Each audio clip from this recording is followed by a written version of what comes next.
All right, Section 1, background. On January 7th, 2026, petitioner, a 21-year-old national of El Salvador, was, quote, arrested abruptly and without warning by a group of masked men purporting to be ICE officers. Petitioner was eventually detained in Charleston, West Virginia. Kavanaugh stop. This was a Kavanaugh stop. It was a Kavanaugh stop.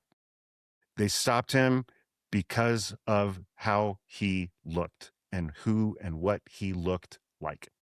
That is why these ICE agents stopped him. It was a Kavanaugh stop. According to the petition, petitioner had not broken any traffic laws, but an officer pulled him over.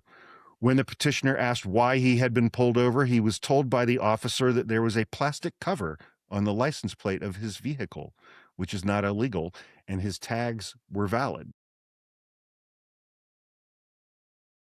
Since being detained, he has yet to be cited or charged for any traffic violation. It was racial profiling and pretext. On January 28th, 2026, petitioner filed this writ of habeas corpus. There's some procedural stuff. By February, the government notified the court that petitioner was no longer in the district. They had mistakenly moved him to Texas. The judge believed that they had done that accidentally and did not intentionally violate a court order. Petitioner asks the court to order respondents, the government, to immediately release him and declare that petitioner's arrest and detention were unlawful. This is, at least in part, because petitioner alleges that his presence in the United States is lawful, and he has a pending asylum case, he has a legal work permit, and he has a valid driver's license.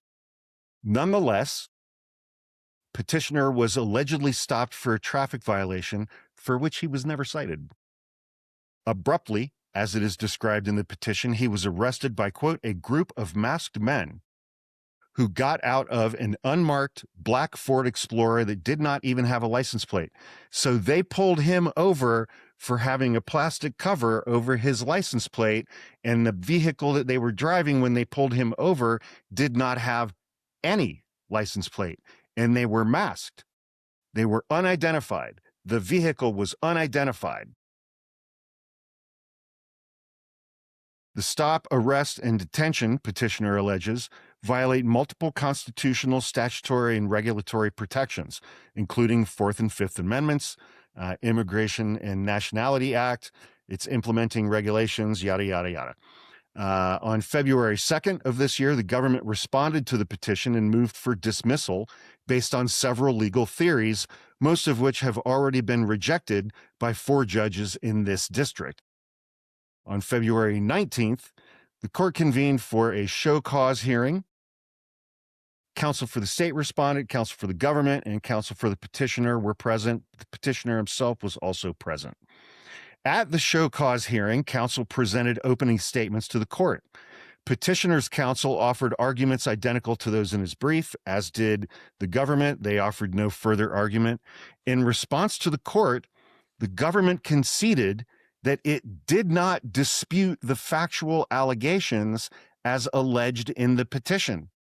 The court granted the petition on the record and followed up with this written memorandum of opinion and order.